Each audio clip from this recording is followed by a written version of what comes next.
Beleza, pode começar. Boa noite a todos.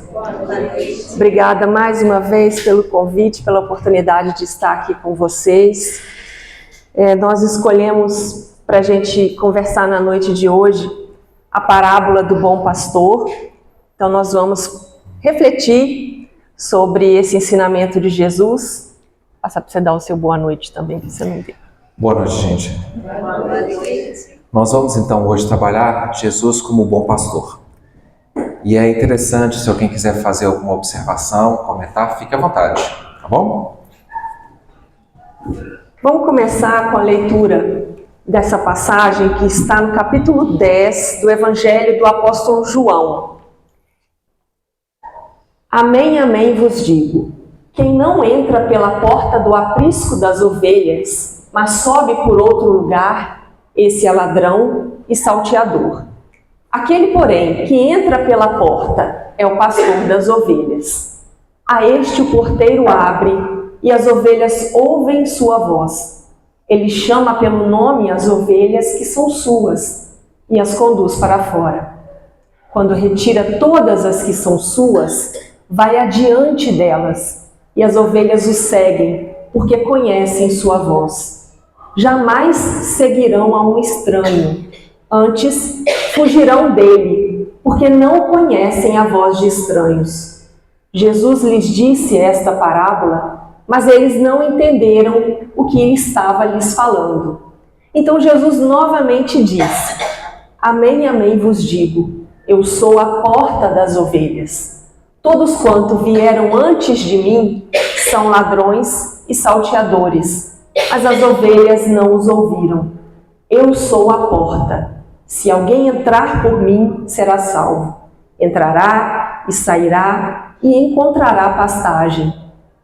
Nós vamos dar uma paradinha aqui, depois se der... Vamos até o 12 ali, ó. O ladrão não vem senão a fim de roubar, matar e destruir. Eu vim para que tenham vida e a tenham em abundância. Eu sou o bom pastor. O bom pastor entrega sua vida pelas ovelhas. E para a gente começar, eu queria só fazer um parêntese aqui, porque Jesus contou essa parábola e ali está bem claro que eles não entenderam. Mas essa atividade de pastoreio é uma atividade muito comum naquela época e para aquele povo. Lá na Gênesis, no iniciozinho da Gênesis, no capítulo 4, está descrito lá que a atividade de pastoreio é uma das mais antigas atividades exercidas pela humanidade. E naquela época era comum, já na época retratada ali na Gênesis, contar a fortuna das pessoas pelo número de ovelhas que elas tinham no seu rebanho. Então, por que eles não entenderam? Era uma atividade que eles tinham total familiaridade. Então não tinha por que não entender a metáfora.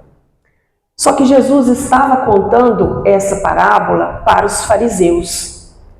E naquela época, a atividade de pastoreio, ela tinha essa característica que a gente imagina hoje em dia da condução das ovelhas, de você levar para as pastagens, deixar em segurança, etc. Mas também tinha o significado da condução de almas. E Jesus estava falando para aqueles homens que eram os responsáveis pela condução religiosa do povo judeu. E ele vem explicar novamente essa parábola, ele vai tentando ali mostrar o que ele quis dizer com essa metáfora que ele utilizou. Que talvez para a gente ela esteja assim muito distante do nosso mundo hoje em dia, mas na época era uma coisa extremamente comum para eles. Era uma atividade muito conhecida. E dentro ali do Antigo Testamento a gente tinha vários exemplos de pastores. A gente começa ali com Jacó e seus descendentes, todos eram pastores. Moisés, ao sair do Egito, a primeira atividade que ele desenvolve é a atividade do pastoreio. Abraão, Davi, todos eles ali tinham o pastoreio como atividade profissional. Era uma coisa muito comum. E se a gente for analisar, todos esses, Abraão, Davi, Moisés, conduziram também o povo judeu na sua marcha evolutiva. Agora, o que a gente pode tirar para a gente de ensinamento? Eu queria que antes que a gente olhasse como um pastor, que a gente olhasse essa história como a história de um condutor de almas. Vamos lá, gente. Então vamos lá um pouquinho. A gente consegue passar? Se pedir, passa. Mas pode dar uma contada se quiser. Quando a Catarina leu esse texto, agora vai continuar na parte do Evangelho, eu gostaria de saber quem naturalmente, isso é normal na doutrina espírita, cerrou os ouvidos à leitura. Não é tão expressivo. Alguém aqui sentiu isso? Não conseguiu concentrar? Teve isso? Nós principalmente espíritas, carregamos de nossas reencarnações passadas decepções no campo religiosos. Muitos de nós. E uma das atividades que a gente observa é perder a importância que o pastor representa para nossas vidas. Então, muitos de nós, quando começa a ler, por motivos de dificuldade de lidar com essas questões espirituais, como fala de textos antigos, por linguajar arcaico, por ter dificuldade de entender ali a história, a gente cerra os nossos ouvidos, às vezes, à questão do bom pastor. Então, a primeira coisa que nós vamos observar é o seguinte: para ler um evangelho, uma parte do evangelho, não dá para ficar preso nas palavras. Vou ficar só preso aqui na parte que está escrito na letra ali, ao pé da letra. Porque a letra mata e o espírito por trás dessa letra é que traz vida. Essa frase é de Paulo. Ele diz: a letra mata, o espírito vivifica. Então, se a gente for ler na base da letra, a gente não vai entender. O Novo Testamento é até mais fácil de entender. O Antigo, então, tem que ter paciência e falar assim: deixa eu tentar entender, porque tem horas que ele parece ser muito antiquado ou muito cruel. Vai lá tal aldeia e manda matar todo mundo. Você fala: calma aí, isso não pode ser a ordem de Deus. É porque nós vamos observar que temos Deus do Antigo Testamento como um pastor. O Deus relatado no Antigo Testamento é um pastor mais cruel. É aquele que bate nas ovelhas e que põe elas na força ali. Então é difícil para nós, que já estamos acostumados com a outra ovelha. Perdeu a direção. Deixa eu só desligar aqui. Nós não estamos movimentando. Beleza. Que nós que não estamos acostumados com o antigo pastor, passar para o novo pastor, que é Jesus. E nós temos ainda um outro direcionamento, que é o Evangelho à luz da doutrina espírita. Então nós interpretamos o Evangelho de uma forma mais interessante do que a gente observa no Antigo Testamento. Então, quando nós observamos e começamos às vezes a fazer a leitura do texto, nós temos uma tendência de parecer falar o seguinte: chamar evangélicos hoje para falar aqui no centro espírita, nós temos um pouco de dificuldade nisso. Nos incomoda, parece que está deturpando o entendimento religioso, quando a gente fica preso à letra, e de fato. Mas nós temos que lembrar o seguinte: uma das questões que a gente observa, que seria uma das atividades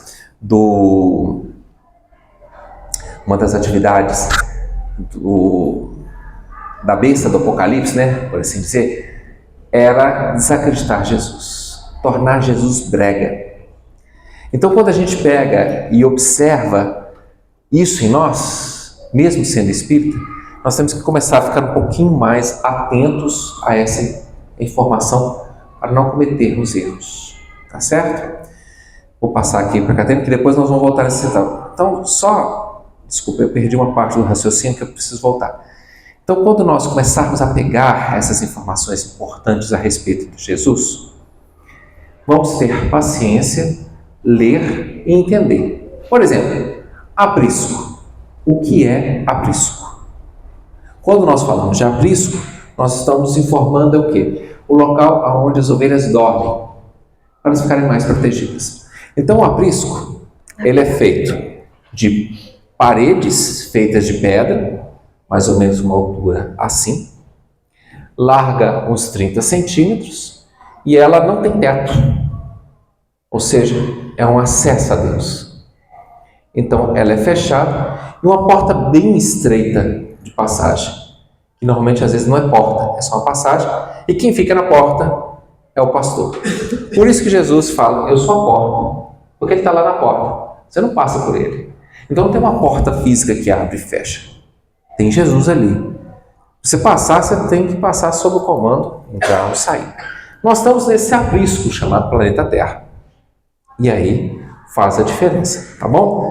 A gente começar a entender. Então nós vamos entender o aprisco como sendo essas nossas oportunidades reencarnatórias, onde nós reencarnamos e estamos ali, tendo acesso da melhor visão para o céu. E nós temos a questão também do Evangelho, estar ali representado por Jesus como sendo o nosso verdadeiro pastor, tá bom? Você está com o meu telefone? Que não está no meu bolso. Lembra que a gente comentou a respeito ainda, dando continuidade aí, essa questão do aprisco, que Jesus estaria ali na única passagem que existia para entrar e sair desse aprisco. Então, por isso que ele faz esse comentário. Eu sou o bom pastor, está ali no 10:11. O bom pastor entrega a sua vida pelas ovelhas. O assalariado, que não é pastor e cujas ovelhas não são as suas próprias, ele observa o lobo vindo, deixa as ovelhas e foge, e o lobo as captura e dispersa.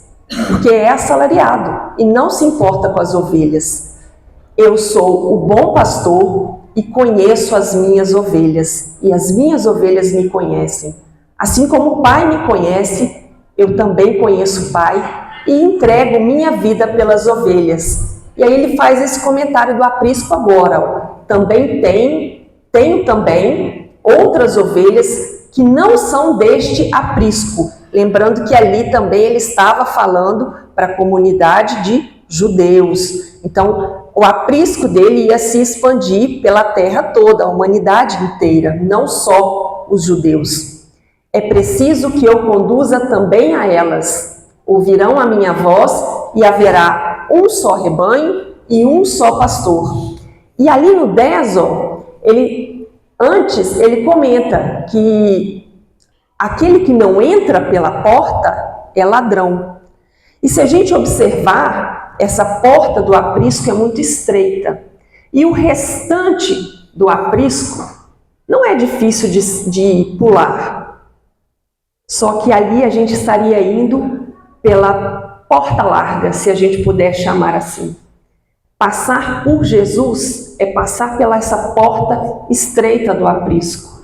E o ladrão, e aquele que quer entrar à força ali dentro do aprisco, ele vai pelo caminho mais fácil, que é pular o muro do aprisco. Então, deixa eu só passar aqui.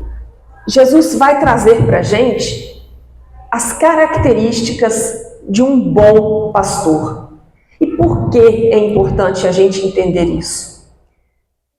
Nós aqui dentro da doutrina espírita, nós não temos uma figura central que responde pelo espiritismo. Nós não temos um papa espírita, nós não temos padres, bispos ou pastores que são responsáveis pela condução espiritual daquela comunidade, daquela igreja. Todos nós somos, ao mesmo tempo, pastores e ovelhas. Ovelhas pertencentes ao Cristo. Mas nós também desempenhamos o papel de condutores, de orientadores. Uns em escala maior, outros em escala menor. Uns estão desempenhando essa atividade na evangelização, conduzindo as crianças para o aperfeiçoamento, para o conhecimento espiritual. Outros estão aqui na frente expondo, outros estão ali dentro nas reuniões mediúnicas, conduzindo e despertando aqueles espíritos que ali se manifestam para a importância da sua educação. Então todos nós estamos em algum momento nesse papel de pastor. Porque às vezes a gente lê, como o Fabiano falou, a gente lê e fala, por que Jesus está falando de pastor? Ele não está falando de pastor de ovelhas, ele está falando de condutor de almas, daquele que educa, daquele que exemplifica pelo amor. Então, o que as ovelhas precisam para o bem-estar delas? Precisam de pasto, de águas calmas. Elas não bebem em riachos, em locais de águas turbulentas. Elas precisam de uma direção. Precisam de proteção, principalmente à noite, né, que os animais podem atacar, e de integração ao rebanho. E ver se isso não é também o que nós precisamos, enquanto seres humanos, do alimento, das águas calmas, que às vezes o conhecimento espiritual vem nos trazer, de uma direção, de proteção diante das dificuldades, das tentações, dos obstáculos, e de integração. Porque ninguém vai evoluir sozinho. A gente precisa fazer parte. Mesmo que a gente ache que o rebanho é uniforme, ele não é uniforme. Cada ovelha tem uma característica distinta. Não sei se eu passei. Cada ovelha vai ter uma característica distinta. Eu vou passar mais um aqui. E isso foi retirado desse livro, O Espírito da Verdade, que é um livro que tem comunicação de vários espíritos, mas essa mensagem em particular é do Emmanuel.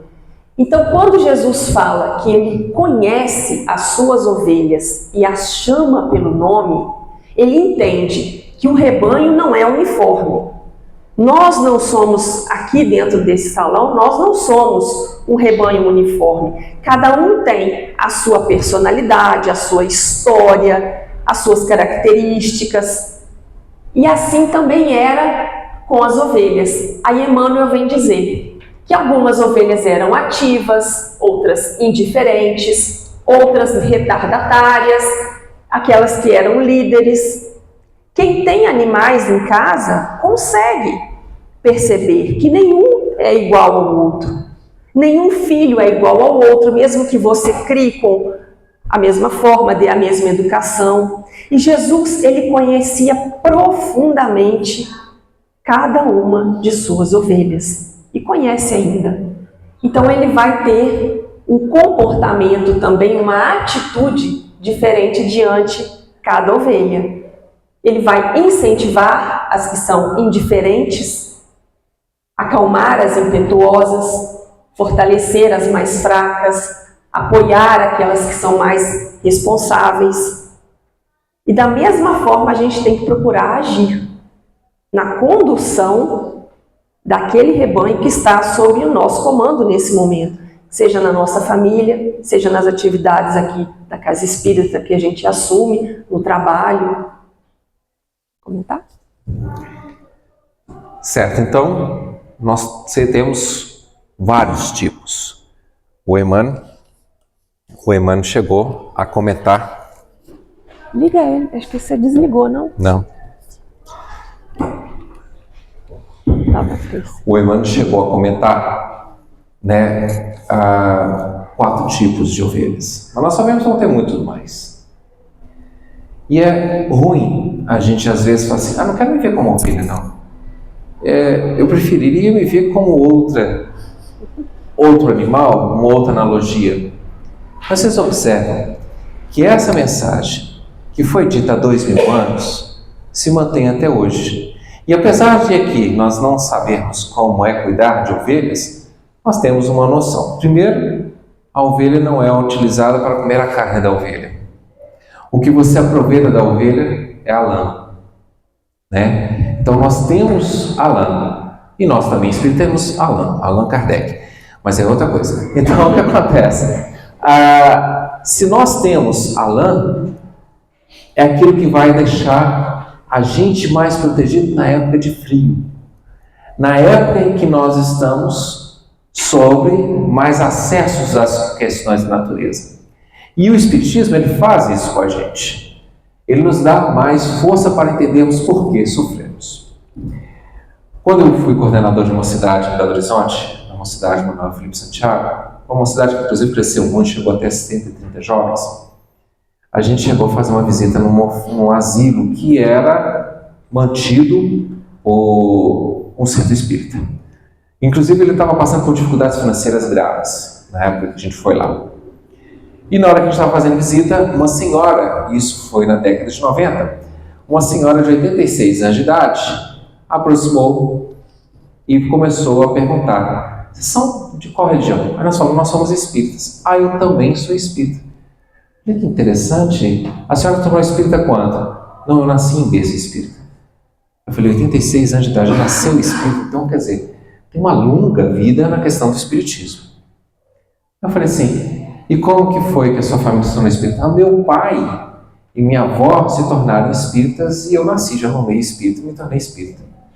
Eu comecei a falar assim, avó e pai já está quase chegando na época de Kardec aí, né? Se a gente pegar, né, pela idade que ela já tinha naquela época da década de 90, 86 anos de idade. E ela conta o seguinte, que ela me contou o seguinte, que o pai dela sofria de uma asma, que era crises insuportáveis, e que a avó levava em médicos e os médicos não conseguiam resolver o problema da asma dele. E aí um dos médicos falou o seguinte, olha, eu acho que para o seu filho só tem uma solução. É uma questão espiritual, levar ele no centro espírita. E ela levou ele no centro espírita. E aí eu perguntei, e aí, seu pai ficou curado da asma? Ela, não. Eu falei, interessante, ela também acha interessante. E eu perguntei para o meu pai, pai, por que você se tornou espírita, sendo que você foi ao centro espírita procurar a cura da sua asma, porque você não teve essa cura? Então por que você continuou espírita? E aí ela disse, e meu pai me dizia, minha filha, e quem é que me ensina a suportar as crises de asma? Quem é que me faz compreender por que eu estou passando por essa asma? Quem é que me dá força para continuar vendo isso como um presente e não como um castigo? É o Espiritismo, minha filha, por isso eu me tornei espírita. Eu falei, esse realmente produziu a própria lã como ovelha para se proteger da intempéries. Ele estava protegido quando vinha o frio, porque ele tinha o Evangelho. Ali, redivivo na doutrina espírita. É isso que nós devemos procurar no Cristo. O pastor que conduz as ovelhas por campos verdejantes para poder ter águas calmas. Vocês já repararam aquele Salmo 23? O Senhor é meu pastor, nada me faltará. Ele está fazendo uma referência exatamente a Jesus como pastor, que vai nos conduzir por verdes campos, que vai nos proteger de todos os ataques. Aí você fala assim, olha, no Salmo, nós nos vemos ali como ovelhas. Então já era uma coisa antiga, desde a época de Salomão, a gente se vê como ovelhas. E Jesus chega como esse bom pastor. Mas interessante que ele não era pastor, ele era carpinteiro. Então ainda faz uma questão, fala assim, os discípulos não eram pastores, eram pescadores. Jesus não era pastor, era carpinteiro.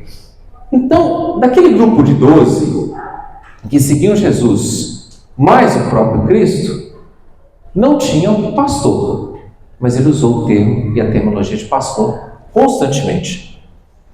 Porque muitos que os ouviam eram pastores, e é fácil você entender aquela vivência. Então, ele usou o ferramental que o povo hebreu já tinha eleito como uma forma de entender como o educador. Porque o pastor ali está conduzindo ovelhas. Você repara que as ovelhas não sofrem ataque. Para sofrer ataque, tem que ser aquelas que são rebeldes, que resolvem sair do controle do bando. Sob um controle, um bando, nós somos mais fortes. Então eu não venho no centro espírita à toa. Eu venho também no centro espírita porque aqui eu encontro outros que estão no mesmo ideal, na mesma proposta e tentando seguir o mesmo caminho, para que a gente possa caminhar junto. Então, quando a gente sai da casa espírita, eu vou ficar estudando doutrina espírita em casa sozinho, daqui a pouquinho nós estamos sofrendo ataques com maior facilidade. E não adianta, nós não vamos evoluir e falar assim, evoluir, vou sair desse planeta agora, não quero mais reencarnar nesse planetinha de prova e expiação. Gente, primeiro cuidado, vamos ter respeito com o nosso planeta, porque ele é uma ótima escola para a gente. Então não é chamar de planetinha, não. É um planeta razoável, não é tão grande, mas ele é do tamanho necessário para a nossa evolução. Então, nós estamos numa excelente escola. Nós não vamos abandonar, porque os que nós amamos estão aqui. Então, nós vamos andar como um bando junto com ovelhas. São difíceis de a gente imaginar. É difícil a gente imaginar outro exemplo que traga esse processo para a gente. Certo? O mais interessante é a gente pensar a proteção que a gente tem quando a gente entra aqui também. Por mais que os nossos lares sejam visitados e a gente sabe que são, mas quando a gente vem aqui nesse ambiente que é preparado, a nossa facilidade de entrar em sintonia com os nossos mentores, com os nossos guias, ela se multiplica muito. Então, a nossa chance também de conseguir captar as orientações, aquela paz que a gente está buscando, aqui dentro é muito mais fácil. E Emmanuel faz um comentário aqui interessante, que as ovelhas também elas começam a aprender, a conhecer os comandos, né, o jeito do pastor. Ele coloca assim, dentro da limitação que as caracteriza, elas percebem o modo de ser do pastor que as dirige. Então, se o pastor está acostumado a levá-las para aquele local de sempre, passando por aquele determinado caminho, aí, em um determinado momento, ele faz um som, dá um grito, um chamado, tentando reunir ali todo o rebanho, porque percebeu que pode ter algum perigo, alguma ovelha está se desgarrando. Então, elas também começam a conhecer o pastor. Não só o pastor as conhece. E aí é interessante porque a gente se pergunta assim, então por que tem ovelha que se perde? Por que tem ovelha que se desvia do caminho? Por que nós, então, não seguimos uma trajetória evolutiva mais retilínea? Se o pastor é tão bom, se ele nos conhece, se nós o conhecemos, por que às vezes a gente desvia do caminho e a gente se atrasa, fica para trás ali do rebanho? Aí tem um texto do Emmanuel, não sei se eu cheguei a colocá-lo aqui, acho que eu não cheguei a colocar não, que ele comenta isso, ele comenta que o pastor, ele é sempre impecável no seu serviço, e a gente sabe que Jesus ele não tem falhas na condução do nosso planeta.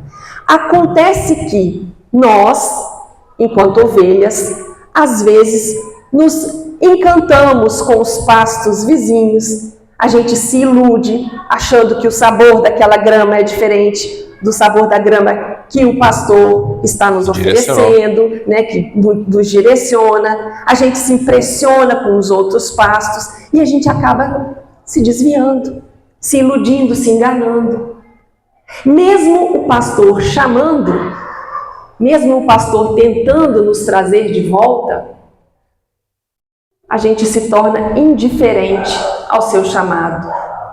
Aquela época em que a gente está morno, em que a gente está acomodado,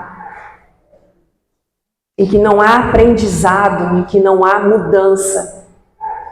A gente simplesmente se acomoda, se torna indiferente. Não é culpa do pastor, é a ovelha, porque a gente viu que Emmanuel colocou lá no início que o pastor incentiva, o pastor ele protege, ele reconhece aquelas esforçadas, tudo isso ele sabe, mas ainda assim nós nos iludimos com as coisas do mundo. E é interessante porque essa figura do pastor, ela é muito antiga já. Tem algumas profecias que anunciaram a vinda de um grande pastor. Uma dessas profecias está em Miqueias, no profeta Miqueias, lá no capítulo 5, no versículo 3. A outra está em Números, no capítulo 27, no versículo ali 16, 17. E nesse versículo, lá em Números, Moisés vai pedir, já ali próximo da sua morte, ele pede a Deus que mande para o seu povo um outro pastor. Alguém que pudesse conduzir aquele povo, conduzir espiritualmente aquele povo, em que ele já tinha ali deixado, entrando na terra prometida, né, enquanto Moisés já está ali no seu processo de desencarne, ele faz esse pedido para que venha um novo pastor que vigie a multidão, para que eles possam entrar e sair, e não sejam como ovelhas sem pastor. Entrar e sair ali significa liberdade. Não a liberdade para fazer o que a gente quer, não é esse tipo de liberdade, mas é a liberdade de nós nos sentirmos seguros e conscientes da nossa caminhada espiritual também, de nós entrarmos e sairmos da encarnação com muito mais facilidade. Até Jesus, o conhecimento da vida espiritual era muito pouco, muito pequeno. Jesus vem nos falar do reino de Deus, ele vem mostrar que a vida continua depois da morte. Ele prova isso para todos nós, que a vida continua. Então, o que ele faz? Ele nos dá liberdade. Ele nos ensina que não adianta a gente supervalorizar esse corpo, essa existência, esses bens que por acaso a gente tenha, porque isso aqui é passageiro. E quando a gente dá o devido valor a essas coisas, nós nos sentimos mais livres. Nós não estamos presos na matéria, nós não estamos presos nessa existência. Nós valorizamos, mas nós enxergamos muito além disso.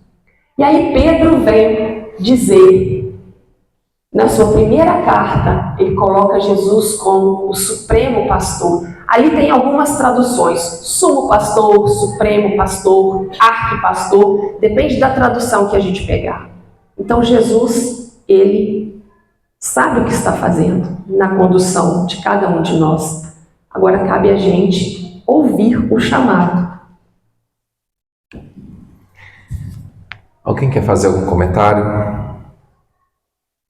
Fazer alguma observação?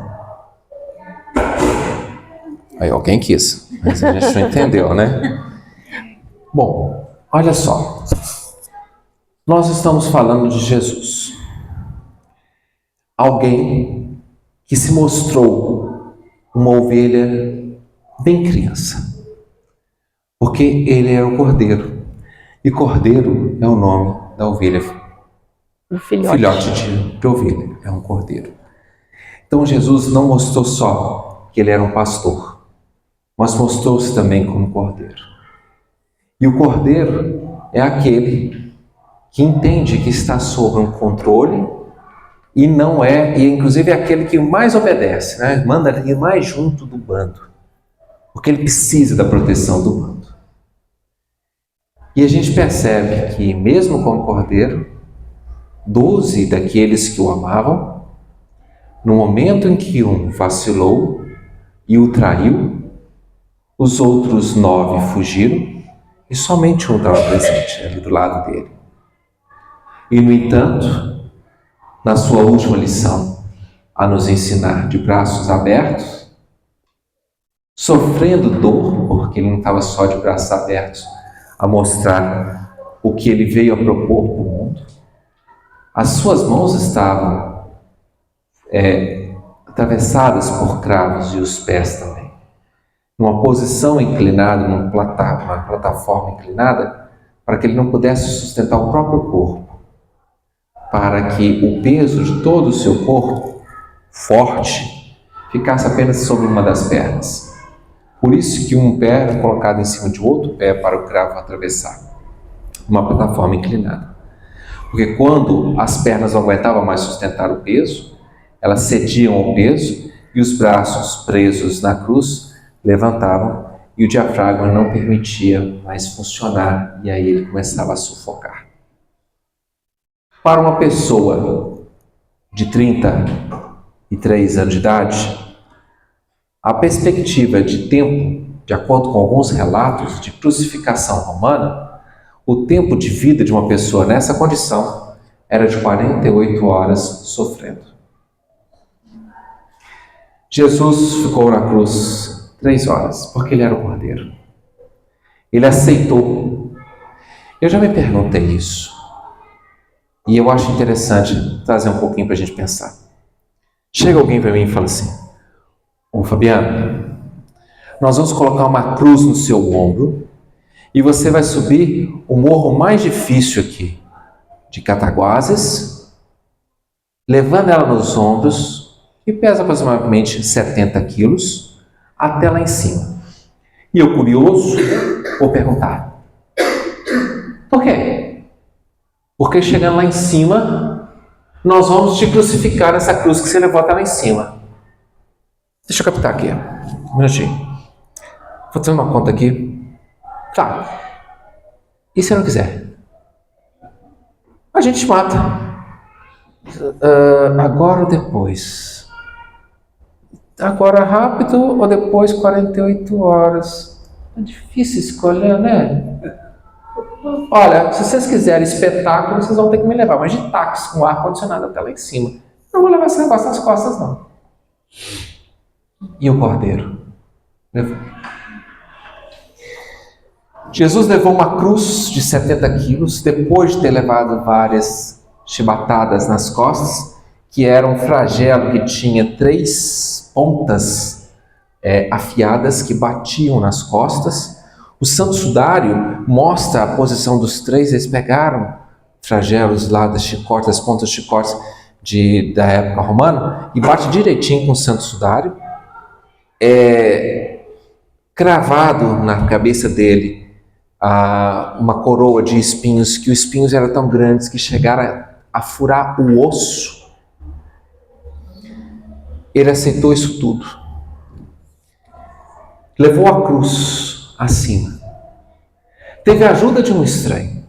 Que se perguntasse para qualquer um: você carrega junto a cruz com Jesus? Carrego. Mas aquele estranho que ajudou a carregar, esse Lineu, né, que ajudou a carregar a cruz, ele foi constrangido. E ele falou: vou ajudar. Olha que beleza, depois descobri, olha quem que eu ajudei. E ele chegou lá em cima exausto, tão cansado, que ele só conseguiu resistir fisicamente a 3 horas de cruz. Agora, eu, na minha esperteza, ia ficar 48 horas lá na cruz. Então a gente não percebe que quando nós lutamos contra as coisas que acontecem na nossa vida, sendo religiosos, confiantes e temerosos a Deus, nós não percebemos que a gente às vezes alonga. Tem uma frase do Emmanuel que ele fala, e essa frase me incomoda até hoje. A frase do Emmanuel é assim: no direito, abra a mão. Eu vou deixar vocês pensarem sobre essa frase. Sabe por quê? Porque nós estamos vivendo a cultura do processo. Por qualquer coisa eu vou processar. Eu vejo meus meninos. Tem que processar. Não sabe o custo de um processo. Os antigos, mais vividos, mais sofridos, já dizem diferente. É melhor um mau acordo do que uma boa demanda. É preferível você achar que saiu perdendo na negociação do que sair ganhando diante de um juiz. Porque não sabe-se o custo que isso tem. Eu lembro, rapidamente, de um filme baseado em fatos reais, de um golfista americano, amador, que ele chegou a ganhar os grandes prêmios americanos. Ele ganhou todos os prêmios e depois ele aposentou como golfista e foi como advogado. Ainda bem que ele ganhou muito dinheiro como golfista, porque ele, como advogado, chegou um fazendeiro e falou o seguinte: eu quero processar meu vizinho. Ele era meu amigo, a gente já tinha uma amizade de mais de 50 anos, e ele me mandou ir para o inferno, eu quero processar ele. Aí o que o advogado virou e falou para ele, esse que era golfista: você sabe que você não é obrigado a ir não, né? Aí o cara riu, deu aquela acalmada, né? Ele falou assim: você acha que vale a pena você abrir um processo contra alguém que foi amigo seu durante décadas por causa de uma noite em que ele estava impaciente? Aí o cliente parou, refletiu: você tem razão. Não estou dizendo que essa deve ser a atitude para os advogados seguirem, mas eu estou dizendo que é uma atitude para todo profissional seguir. Porque muitas vezes essa atitude que é para todo profissional seguir significa deixar de ganhar, mas para que as coisas certas ocorram. Isso para médico, isso para... Porque às vezes o médico pode dar um conselho: faz isso, isso, isso. Ah não, mas calma aí, eu estou perdendo uma consulta. Às vezes um psicólogo fala assim: já tentou isso, isso, isso? E ele organiza um lá, mas aí eu perdi uma sessão ou uma terapia. Às vezes um professor fala assim: vou falar isso, isso, isso, mas aí eu perco aquele conhecimento que eu tenho que sobressair sobre os alunos.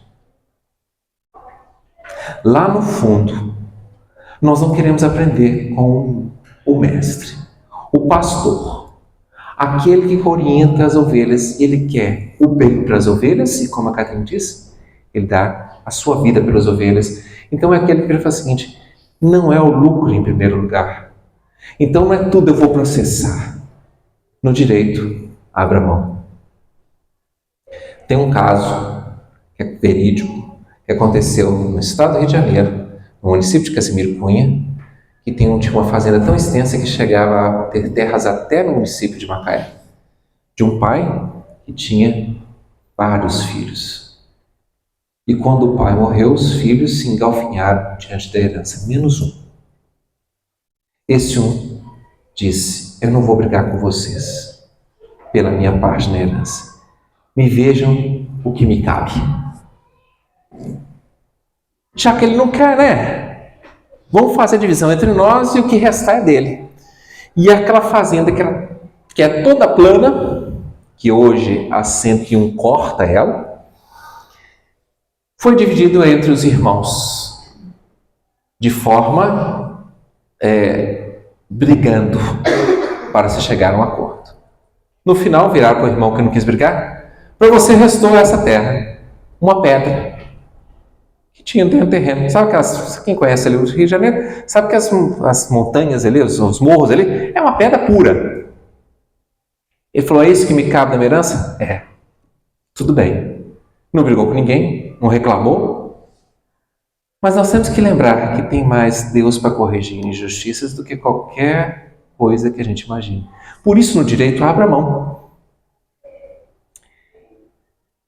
Cada um com a sua consciência naquilo que pode abrir mão. Mas observa o que vai estragar dentro da gente se a gente não abrir mão. Às vezes a gente gasta mais com medicamento do que abrir mão de alguma coisa. Passou-se os anos, E esse rapaz que ganhou a pedra entrou no supermercado em São Paulo, olhou a prateleira e falou assim: estão vendendo água mineral agora no supermercado? E eu que tenho água mineral na minha pedra? E montou uma grande empresa de água mineral que tem um nome. Eu acho que eu posso falar, apesar de estar gravando, porque não é segredo esse fato, né? E eu não estou nomeando ninguém, mas então não vou falar o nome da empresa não, mas é dali região. E ficou muito melhor de vida do que se podia imaginar com uma pedra. No direito ele abriu mão, e por ter aberto mão, coube ele a melhor parte. É assim na nossa vida. Quantos de nós está guardando raivas, guardando mágoas, que não vão resolver nessa vida, vão ser resolvidas na próxima, porque em um momento eu não consegui perdoar ou abrir mão, ou esquecer. Talvez a pedra vai dar água, não nessa vida, mas depois que a gente desencarnar. Porque por coisas simples a gente briga. E para que isso? Não sabem hoje que será pedida a sua alma? Então para que a gente briga? Para aumentar o nível de estresse, aumentar o desgaste do corpo, criar doenças, gerar cânceres dentro do núcleo familiar? Porque a gente não conseguiu chegar a um diálogo, a um acordo. Ser conduzido no rebanho é entender que de vez em quando uma ovelha empurra e aperta, a outra empurra, a da frente, desculpa, solta pum. E o que acontece? Eu estou cheirando aquele treco enquanto eu estou indo caminhada lá. Eu brinquei só para quebrar o clima, mas não ficar muito tenso. Então, tem horas que estar no grupo incomoda, mas a proteção que o grupo proporciona é inegável, porque esse grupo que nós estamos é o que nós vamos continuar na nossa evolução aí durante muitos e muitos séculos, milênios ou mais. Para a gente finalizar, duas coisas importantes com relação a nós enquanto pastores. A primeira coisa, dar a vida pelas ovelhas não é fazer o sacrifício extremo de ofertar a sua vida. É fazer o sacrifício diário. É você abrir mão diariamente em prol do outro. Isso é dar a vida. É dedicação. É você se dedicar a despertar o outro. Emmanuel tem um texto também, acho que ele está aqui no finalzinho, que ele comenta: ninguém vai educar ninguém, mas a gente consegue despertar no outro a necessidade de se autoeducar. Essa lição está lá no Pensamento e Vida, capítulo 5. Ele fala assim: brilhe vossa luz. Isso quer dizer que o potencial de luz do nosso espírito, ele deve fulgir, deve brilhar em sua grandeza plena. E semelhante feito somente poderá ser atingido pela educação, que nos propicie o justo burilamento. Mas a educação, com o cultivo da inteligência e com o aperfeiçoamento do campo íntimo, em exaltação de conhecimento e bondade, saber e virtude, não será conseguida tão só à força de instrução que se imponha de fora para dentro, mas sim com a consciente adesão da vontade. A gente tem que querer. Quem se consagrando ao bem por si própria, sem constrangimento, sem imposição de qualquer natureza, pode libertar e polir o coração, nele plasmando a face cristalina da alma, capaz de refletir a vida gloriosa. Quando Jesus pergunta para Pedro, 3 vezes após a negação: Pedro, tu me amas? Ele faz um pedido: apacenta as minhas ovelhas. Esse apacentar é educar com amor, é saber, é entender que cada um tem o seu momento, mas ao mesmo tempo que a gente respeita esse momento, a gente busca, através da dedicação, através do dar a vida, despertar para que esse momento chegue o mais rápido possível, que é só assim que a gente vai conseguir construir um mundo de regeneração, quando a gente despertar no outro a necessidade de cada um de se autoeducar, de se melhorar e de buscar essa mansidão e deixar-se ser conduzido por Cristo. Mais uma vez, muito obrigada. A gente sabe que, acho que eu estourei um pouquinho aqui o tempo, mas é sempre muito bom estar aqui com vocês. Que Jesus possa abençoar e inspirar e conduzir cada um de nós. Bom, gente, Pedro, tu me amas? Sim, Senhor. Apacenta as minhas ovelhas. Pedro, tu me amas? Apacenta as minhas ovelhas. Pedro, tu me amas? Senhor, o Senhor sabe que eu te amo. Apacenta as minhas ovelhas. Apacentar é dar, como é o significado mesmo, Catarina? Apacentar é cuidar em todas as esferas, alimentar, proteger, guardar, conduzir. Foi dado ao Pedro algo que é totalmente contrário ao negar o Cristo, que ele fez 3 vezes. O pastor é tão bom que ele fez questão: já que você me negou 3 vezes, você vai ter a oportunidade de dizer no meu rosto que me ama 3 vezes.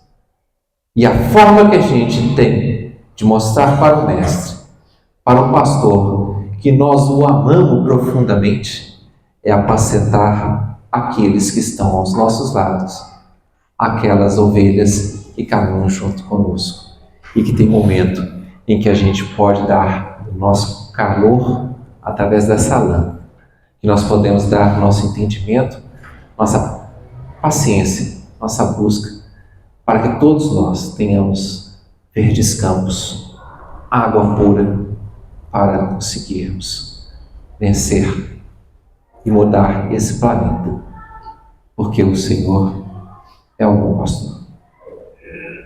Muita paz a todos. Obrigada.